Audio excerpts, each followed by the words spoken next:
আল্লাহ বা সূরা রহমানের মধ্যে জানান, ওয়ালিমান খাফা মাকামা রাব্বিহি জান্নাতান। এ দুনিয়ার মানুষ, তোমরা যারা আমি আল্লাহ আমাকে ভয় করো, আমাকে ডর করো, আমার ভয়ে অন্যায় করো না, আমার ভয়ে জুলুমে কাজে যাও না, আমার ভয়ে মানুষের উপরে অত্যাচার করো না, আমার ভয়ে খারাপ কাজ তোমরা করো না, আমি আল্লাহকে ভয় করার দরুন আমি আল্লাহ তাদেরকে দুটো দুটো করে জান্নাত দেব। আরো জোরে বলুন সুবহান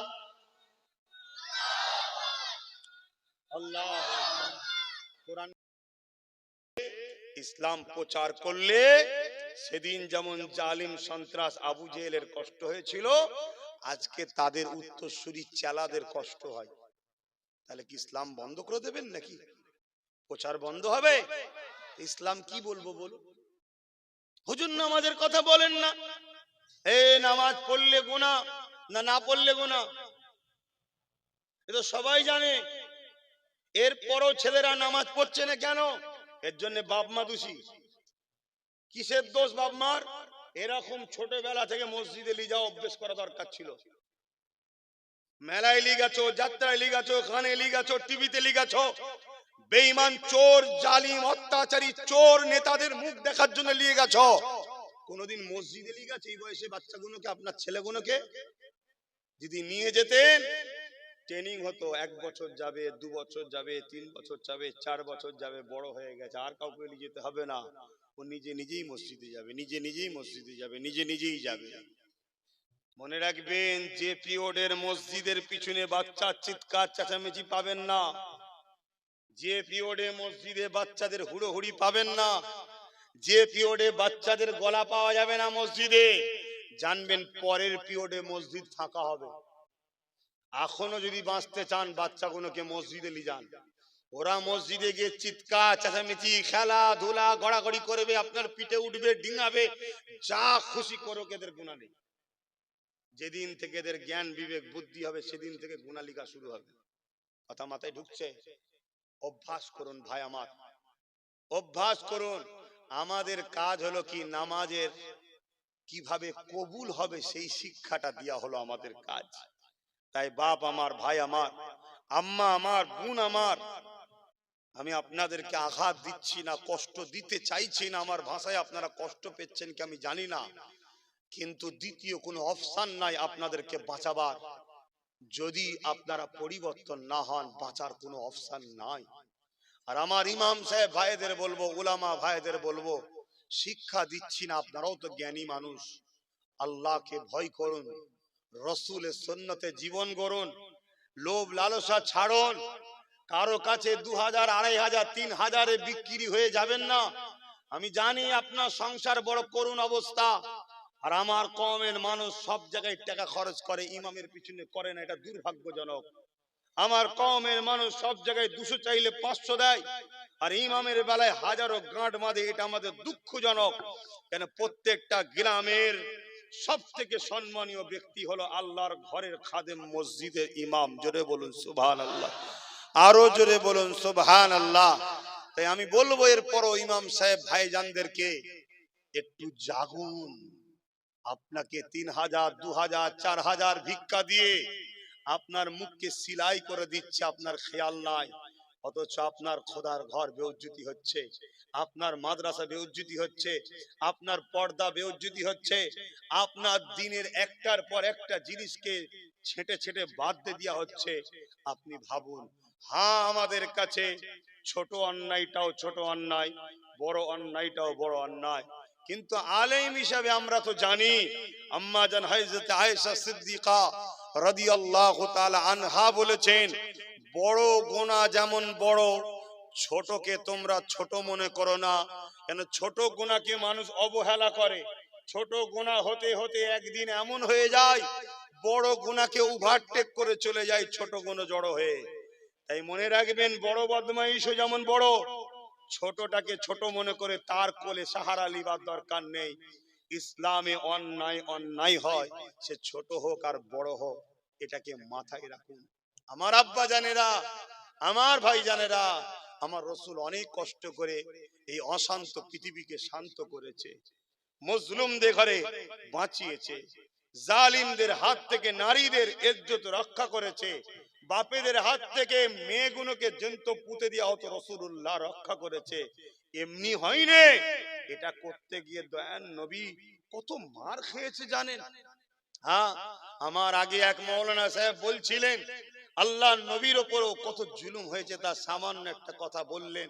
জানি না তিনি কে ওয়াজ করছিলেন, তবে আমি ইমাম সাহেব, তবে আমি বলবো আমার নবী যখন মক্কায় ন্যায়ের কথা বলে, ইনসাফের কথা বলে, মানবতার কথা বলে, গরিবের পক্ষে বলে, এতিমের পক্ষে, বিধবাদের পক্ষে, মজলুমের পক্ষে, নারীর পক্ষে যখন কথা বলে, মক্কার জালিমরা আমার নবীকে জানে পর্যন্ত মারতে চেয়েছে। জানেন না, রাত্রিরে আমার নবীর ঘর ঘিরে ফেলেছে। কেন? আমার নবী গরিবের পক্ষে। তাই সেই নবীর গোলাম আমি আব্বাস সিদ্দিকী, আমারও ঘর ঘিরেছিল রাত্রিরে জালিমরা। জানেন না কেন? আমিও হক কথা বলেছিলাম। তাই যে গরিবের পক্ষে নাটক না করে যাও, মেন জায়গায় যাও। এ শয়তানরা শুধু গায়ের জোর দেখায়, সেদিনও দেখেছে, আজও দেখাচ্ছে, প্রকাশ্য বলে যাচ্ছিরা শয়তান। এদের অনুসারীরা জাহান্নামে যাবে, জাহান্নামে। যদি কোরআনকে মিথ্যা মনে করেন তাহলে আব্বাস সিদ্দিকী মিথ্যা বলছে, আর কোরআন যদি সত্য হয়, তুমি কোথায় বাস করছো আমার দেখার দরকার নেই, কোন দেশে করছো আমার দেখার দরকার নেই। তোমার আমার শিক্ষা নেওয়া দরকার আবু জেহেলের সেই পাথর থেকে। আবু জেহেলের হাতে পাথর ছিল জানেন না? আল্লাহর নবীকে এসে বলেছিল মুহাম্মদ আমার হাতে কি আছে বলো সাল্লাল্লাহু আলাইহি সাল্লাম। আমার রাসূল হাতের দিকে তাকিয়ে বললেন আবু জেহেল তোমার হাতে কি আছে আমি বলবো, না তোমার হাতে যে আছে সে বলবে আমি কে? আবু জেহেল দেখলো আরে মুহাম্মদ সাল্লাল্লাহু আলাইহি সাল্লাম প্রশ্নকে বড় জটিল করে দিল। আমার হাতে যে আছে সে তো পাথর, আবু জেহেল জানে, সে কি আর কথা বলতে পারে? শয়তান শয়তানের মতো চিন্তা, তো মাথা মুটা হলে মাথা মুটার মতো চিন্তা হয়। আবু জেহেল জানে না সামনে কে দাঁড়িয়ে আছে। পাথর কেন? রাসূলুল্লাহ যখন প্রয়োজন হতো পিশাব টয়লেটের, গাছকে ইশারা করতো, জমিন চিড়ে চিড়ে চিড়ে চিড়ে গাছ এসে চতুর্দিক দিয়ে আমার নবীকে ঘিরে ডাল দিয়ে ছায়া করে দিত। আল্লাহ নবী প্রয়োজন মিটাতেন, আবার ইশারা করতে নিজ নিজ জায়গায় চলে যেত। সাহাবা হুজুররা বলছেন আমরা ছুটে গিয়ে জায়গা দেখতাম, কিচ্ছু পেতাম না, শুধু খুশবু বাহির হতো। জোরে বলুন সুবহানাল্লাহ, আরো জোরে বলুন সুবহানাল্লাহ। পৃথিবীর বুকে উজ্জ্বল উজ্জ্বল নিদর্শন আমার রাসূল রেখে গেছে। এই যে আকাশের চাঁদ, আমার নবী পাক সাল্লাল্লাহু আলাইহি সাল্লাম একদিন এক পাহাড়ের ধারে পা হাঁটাহাঁটি করছে। আবু জেহেল বিশ্ববিখ্যাত এক জাদুকরকে নিয়ে এসেছে, নিয়ে এসে বলছে মুহাম্মদ বড় জাদুকর, ওকে হারাতে হবে। নাউজুবিল্লাহ মিন জালিক। সে জাদুকর এসে আমার রাসূলকে বলছে মুহাম্মদ সাল্লাল্লাহু আলাইহি সাল্লাম আপনি নাকি নবী দাবি করেছেন, প্রফেট দাবি করেছেন। আল্লাহ নবী বললেন আনা খাতিমুন নবী, আমি শেষ নবী। মহান রব্বুল আলামিন স্রষ্টা আমাকে পাঠিয়েছে মানুষকে শান্তি, সত্য, ইনসাফ, ইনসানিয়াতের কল্যাণের রাস্তা দেখাবার জন্য, জুলুমকে খতম করার জন্য। তখন বললেন তাহলে কিছু নিদর্শন দেখান। আসমানে দেখাতে হবে, কেন জাদু আসমানে চলে না, জমিনে চলে। শুনছেন? এজন্য বড় জাদুকর, পৃথিবী বিখ্যাত জাদুকর, তাই বলেছিল আসমানে দেখান। কেন ও জানে মুহাম্মদ যদি জাদুকর হয় নাউজুবিল্লাহ আসমানে পারবে না তো। আর আবু জেহেল তো বলেছে জাদুকর। আল্লাহ রাসূল উপর দিকে চেয়েছে, চৌদ্বী চাঁদ, পুরো পূর্ণিমার চাঁদ। আল্লাহ নবী বলছে চাঁদটাকে দু টুকরো করে দেবো, দেখবে? বললেন না আল্লাহু আকবার। আমার নবী পাক সাল্লাল্লাহু আলাইহি ওয়াসাল্লাম কথা শুনে জাদুকর তো চমকে গেছে, কি করে হয়? আল্লাহ নবী শুধু ইশারা করলেন, চাঁদ নিজের পুরো শরীরকে চিরে দিয়ে, যেমন আমায় চিরলে কষ্ট হয় চাঁদেরও কষ্ট হয়েছে, কেন চাঁদেরও জান আছে। কিন্তু রাসূলুল্লাহর ইজ্জতের ব্যাপার যেখানে আছে সেখানে জানের মায়া করলে হয় না। হায় রে চাঁদ, তোমাকে স্যালুট জানাই, তুমি আব্বাস সিদ্দিকীর থেকে অনেক ভালো। কিন্তু শ্রেষ্ঠ মখলুক আমাকে বানিয়েছে, আমাদেরকে, কিন্তু আমরা করতে পারছি না। নিজেকে দুটুকরো করে দিয়ে এক ফালি পাহাড়ের এই মাথায় আর এক ফালি পাহাড়ের ওই মাথায়, কিছু সময় নয় মধ্যরাত পর্যন্ত এইভাবে দাঁড়িয়েছিল। জোরে বলুন সুবহানাল্লাহ। ওই সময়ে আমার ভারতবর্ষের কেরল রাজ্যের, কেরল জানেন? আমার ভারতবর্ষের কেরল রাজ্যের এক রাজা ছিল, আমার নবীর সময় রাজা ছিল। সে রাজা এই খোলা আকাশের নিচে হাঁটছিল। শুনছেন না শোনেন? খোলা আকাশের নিচে হাঁটছিল, এই চাঁদ দুটুকরো হচ্ছে, ও দেখছে এখান থেকে। কোথা থেকে? উনিও এখান থেকে দেখছে, আরে চাঁদ দুটুকরো হচ্ছে, কি ব্যাপার? উনি ঘাবড়ে যান। বড় তদন্ত খোঁজ খবর নিয়ে খবর পান মক্কায় একজন আব্দুল্লাহ হুজুরের ঘরে আম্মা আমিনার কোলে এক সন্তান এসেছে, যিনি আজ নবুয়াতের দাবি করেছেন, যিনার নাম মোহাম্মদ রসুল। তিনি ইশারাতেই চাঁদ দুটুকরো হয়েছে। কেরল থেকে মদিনায় গিয়ে আমার রসুল্লাহর হাতে হাত দিয়ে কলেমা পড়ে সাহাবী হয়েছে। জোরে বলুন সুবহানাল্লাহ। হাই রে কপাল, তোমার বাপ মুসলমান, আমার বাপ মুসলমান, তোমার মা মুসলমান, আমার মা মুসলমান, তুমি আমি সামান্য পেটের জন্য নিজের দিনকে যারা মিটাচ্ছে তাদের কাছে 500 হাজারে বিক্রি, 1 কেজি 2 কেজি চালে বিক্রি।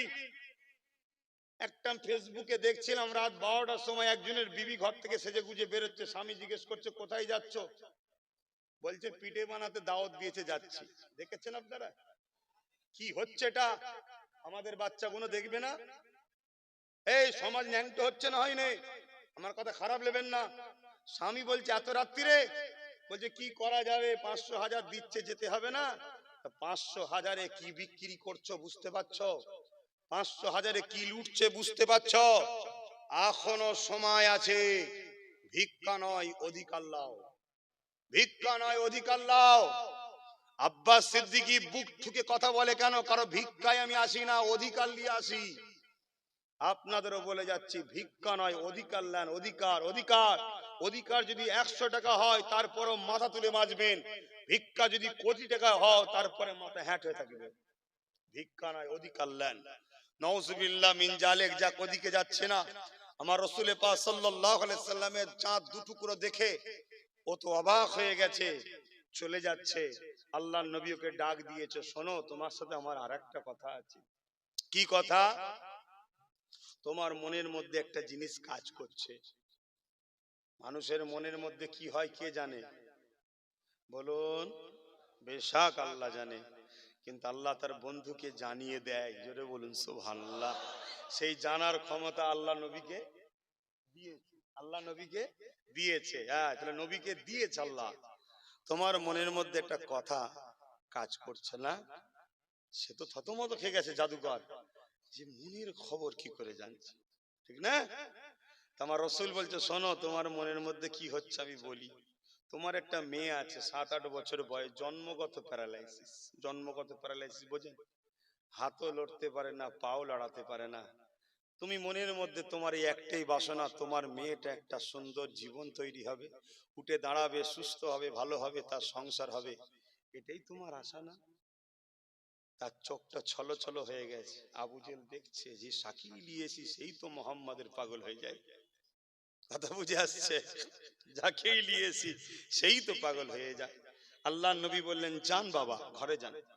সে ঘরে গেছে, দরজায় আঘাত দিয়েছে।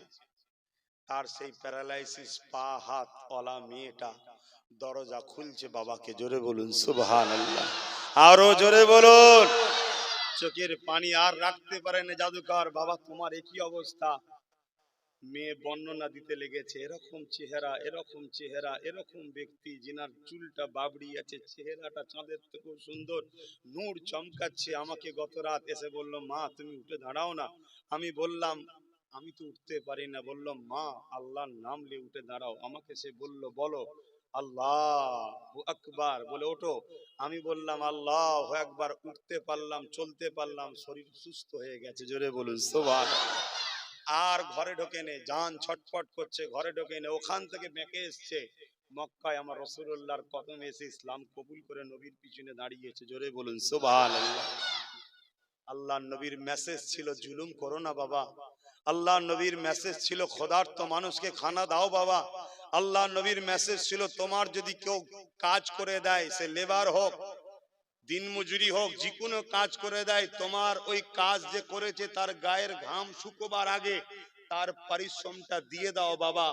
আল্লাহ নবীর মেসেজ ছিল, নারী মা হয়, নারী বেটি হয়, নারী বোন হয়, নারীর মধ্যে একজন তোমার স্ত্রী হয়। স্ত্রী ভোগের জিনিস নয়, স্ত্রী বাড়ির চাকর নয়, স্ত্রী হলো তোমার সম্মানের ভালোবাসার জিনিস।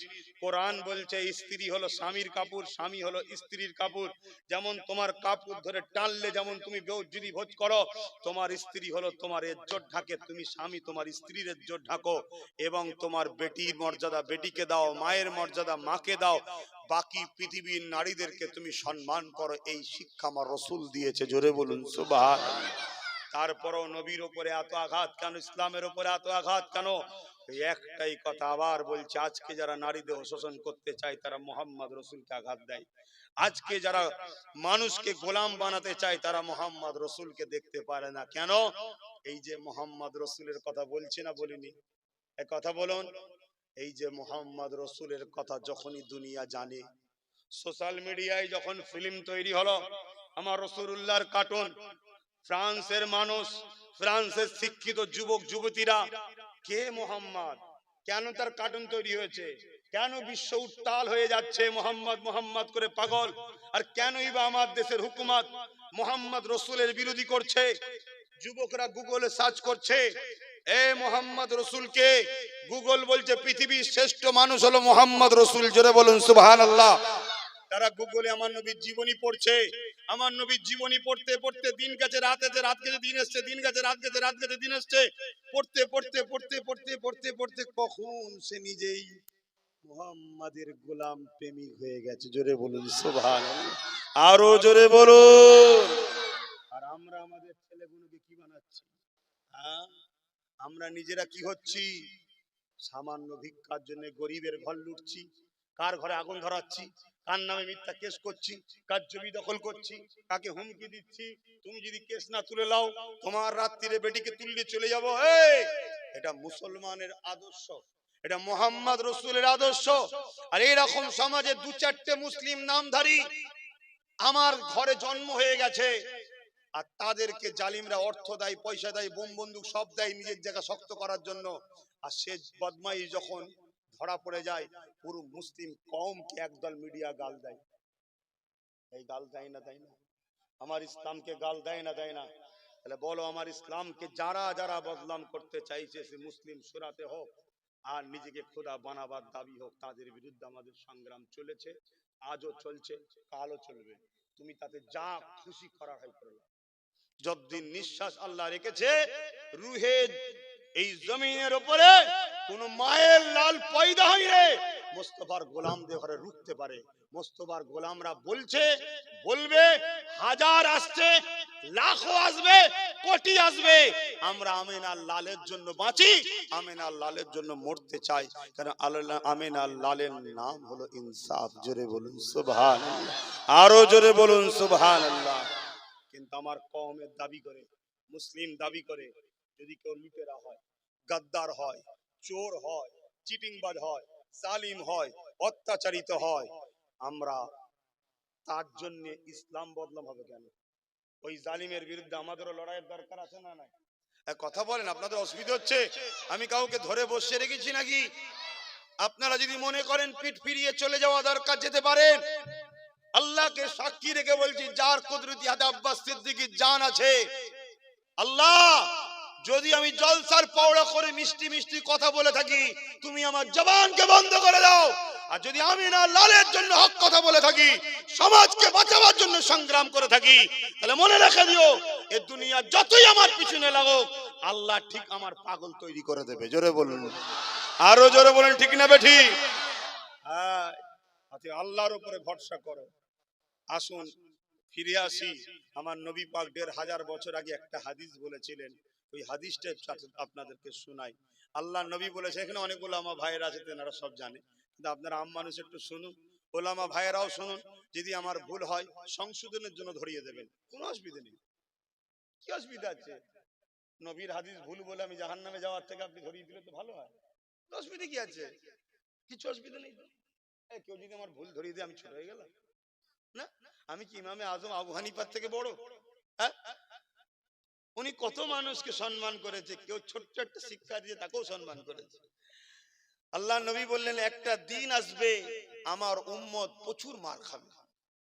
একটা দিন আসবে আমার উম্মত প্রচুর মার খাবে।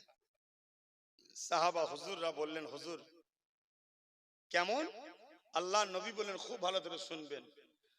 একটা থালেতে খাবার আছে, একটা পাত্রে, আর ক্ষুধার্ত পশুগুলো ওই খাবারটা লিবার জন্য যেভাবে একসাথে ঝাঁপিয়ে পড়ে, আমার উম্মতের উপরে এই পৃথিবীর জমিনে একদল জালিমরা ঝাঁপিয়ে পড়বে। একটা সময় আসবে সাহাবারা বললেন হুজুর তাদের কি সংখ্যা কম হবে? রাসূলুল্লাহ বললেন না। তাহলে কেন ঝাঁপাবে? আল্লাহ নবী বললেন তাদের মধ্যে দুটো খসলত ঢুকে যাবে। কটা খসলত? দুটো। একটা হলো তারা আল্লাহকে ভয় করা ছেড়ে দিয়ে দুনিয়াকে ভয় করবে, মৃত্যুকে ভয় করবে, এই একটা। আর দ্বিতীয় হলো তারা লুবি হয়ে যাবে। হয়তো আমরা 80% লোক এখনো আল্লাহকেই ভয় করি, কিন্তু 99% আমরা কিন্তু লুবি হয়ে গেছি, এটা মেনে নিতে হবে। ভুল বলছি? যদি ভুলই ধরিয়ে দেন ভুল বলছি। কিন্তু ভয়ের ক্ষেত্রে হয়তো আমরা 20% বিগড়েছি। এখনো আলহামদুলিল্লাহ আমরা 80% লোক শুধু আল্লাহকেই ভয় করি। এজন্য হামলা হচ্ছে ঠিকই, কিন্তু থেকে থেকে পশুগুলো হামলা করছে। একসাথে সবাই হামলা এখনো করতে পারছে না, কিন্তু হামলা শুরু হয়েছে। কেন আমরা 99% কিন্তু লুবি হয়ে গেছি। না হয় নিজের ঘরের মেয়ে বউ বেটিকে সামান্য ভিক্ষার জন্য বাইরে বার করে দিই, যাও লাইন দিয়ে দাঁড়াও, বেগানা পুরুষের সামনে মুখের কাপড় তুলে ফটো তোলা হচ্ছে ভিক্ষা লিবার জন্য। আমরা কত লোভী হয়েছি বুঝতে পারছেন? কিন্তু ভয়টা এখন আলহামদুলিল্লাহ আমরা আল্লাহকে করি। তবে এটা বেশি দিন নয়, যদি হারাম খাদ্য আমাদের পেটে যেতে থাকে এই অন্তরে কিন্তু আল্লাহর ভয় আর থাকবে না। এটা হচ্ছে প্ল্যান। তাহলে এই হাদিসটা আমি জানি, আপনি জানেন। যারা এই পৃথিবীকে নিজেদের দাস দাসী বানাতে চায় তারা কি এই হাদিসটা জানে না? বলুন। তারা এই হাদিস দিয়েই তো আমাদেরকে স্বীকার করতে চাইছে। আমাদের হুজুর কিনছে, আমাদের মুফতি কিনছে, আমাদের মৌলানা কিনছে, আমাদের ইমাম কিনছে, আমাদের মুফতি মৌলানা আলেমকে কিনছে। হ্যাঁ, সবাই হয়তো আজকে বিক্রি হয়ে যায়নি, কিন্তু বিক্রি হচ্ছে না হয়নি। এটা আওয়াজ দেন না কেন? তারা জানে এদেরকে লুবি না বানাতে পারলে হবে না। আমাদের মা বেটি বাপ ভাইকে ভিক্ষা দিয়ে কিনছে, তারা জানে এরা লুবি না হলে হবে না। আর একটা জিনিস আমাদের মধ্যে ভয় ঢুকাতে চাইছে। অলরেডি ভয় ঢুকছে না ঢোকে নেই। কেউ আমাদেরকে খুন করছে আর ভিডিও করে ছড়াচ্ছে, কেউ আবার বলছে বেশি বাড়াবাড়ি করুনি, ওরা চলে আসলে তোমাদেরকে খুন করবে। দুদিক দিয়ে ভয় দেখানো হচ্ছে না হয়নি? মাথায় ঢুকছে নবীর হাদিসকে কিভাবে আমাদের মধ্যে বাস্তবে ঢুকাতে চাইছে বুঝতে পারছে? অতএব এই দুটো জিনিস দিল থেকে বার করুন। আমি আবার বলে যাচ্ছি, এই পৃথিবীতে এতিম হাসবে, বিধবা সাহারা পাবে, ইনসাফ হবে, নারীর রেপ বন্ধ হবে, নেশা বন্ধ হবে, অত্যাচার বন্ধ হবে। এই সমাজ আবার ফলে মূলে সুসজ্জিত হয়ে উঠবে। নাই দেখুন তো গত মাসে যে সবজি পাওয়া যেত বাজারে, আজকে আস্তে আস্তে খাদ্য হ্রাস হচ্ছে না হয়নি? কটা সবজির নাম জানেন বলেন? আর আগেকার সময় এখানে 100 বছর বয়স কি 90 বছর বয়স জিজ্ঞেস করুন, কত কি সবজি কত কিছু ফল দেখেছে, বাজারে আর পাওয়া যায়? সব আস্তে আস্তে চলে যাচ্ছে, আল্লাহ তুলে নিচ্ছে। সেদিন বেশি দিন নাই, টাকালি কি করবে? খরা যদি খোদা দিয়ে দেয় না, টাকা চিবিয়ে খাবে। রেজেকের মালিক আল্লাহ। আল্লাহকে ভয় করো, আল্লাহকে ভয় করো, লোভ করো না, মেহনত করো, পারিশ্রমিক নাও। দালালি নয়, মেহনত করো, পারিশ্রমিক নাও। আল্লাহকে ভয় করলে লাভও আছে। লাভ আছে না নাই? এই কথা বলছেন না কেন? যে দিলে আল্লাহর ভয় থাকে, পৃথিবীর প্রত্যেকটা জালিম তাকে ভয় করে। জোরে বলুন সুবহানাল্লাহ। আর পৃথিবীর প্রত্যেকটা মুসলিম তাকে ভালোবাসে। যার দিলে কার ভয় থাকে? আল্লাহ। কেন? পৃথিবীর মুসলিমরা জানে যারা আল্লাহকে ভয় করে তারা জুলুম করবে না। আর জালিম ভয় করে কেন? যার দিলে আল্লাহর ভয় আছে, ওকে মিটানো। শুনছেন না শুনেন? হ্যাঁ। আর না হয় কোথায় দিল্লি আর কোথায় কি ধরছিস রে পাগল, বুঝতে পারছেন না? কোথায় দিল্লি কোথায় ধরছিস? ও পাগলারা জানে আল্লাহকে ভয় করে। কথা বুঝছেন না? বোঝেন নে? হ্যাঁ, যাদের দিলে আল্লাহর ভয় আছে, দুনিয়ার প্রত্যেকটা জালিম তাদেরকে ভয় করে। আল্লাহকে ভয় করলে আর কি লাভ আছে? বলবো না থাকবে? আর কারো অসুবিধা হচ্ছে গো? অসুবিধা হচ্ছে? দোয়া করে দেবো? কষ্ট হচ্ছে না তো? তোদের তিনজনের কষ্ট হয় না? তোরা আমার দিকে হাত তুলে দেখা। আচ্ছা,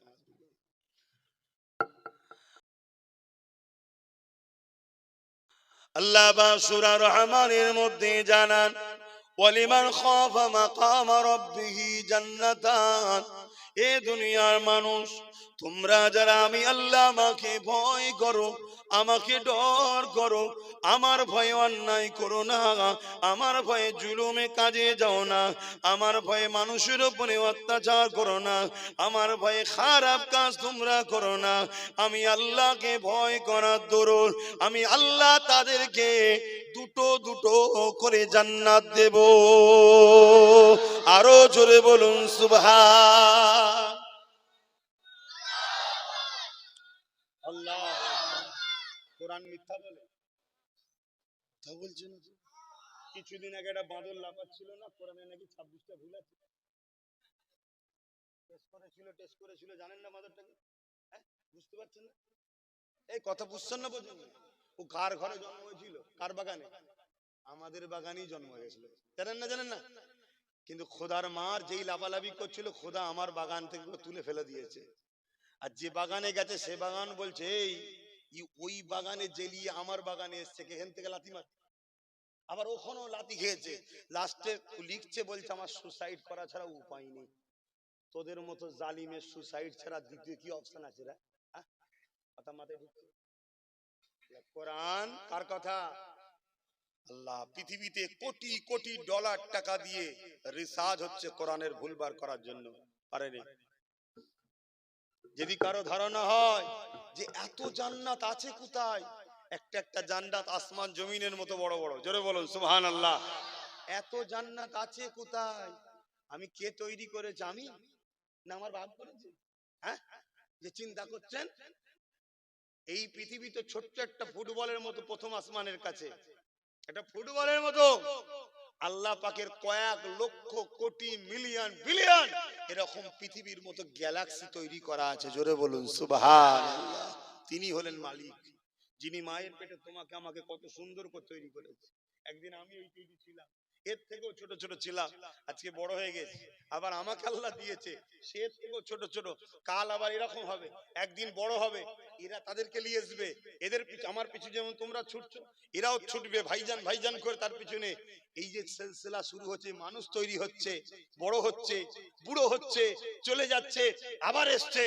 এই যে মায়ের পেটে যিনি সিস্টেম তৈরি করছে, তিনি হলেন সৃষ্টিকর্তা মালিক আল্লাহ, জোরে বলুন সুবহানাল্লাহ। হ্যাঁ, দুবাসন পেটে ভাত খেয়ে ফেললে লোক হাঁটতে পারে না, দম আটকে মরে যাবে। অত বড় বাচ্চাটা ছিল বুঝে পেটে, ভেবেছেন কখনো? জ্ঞান হারা হয়ে যাবে।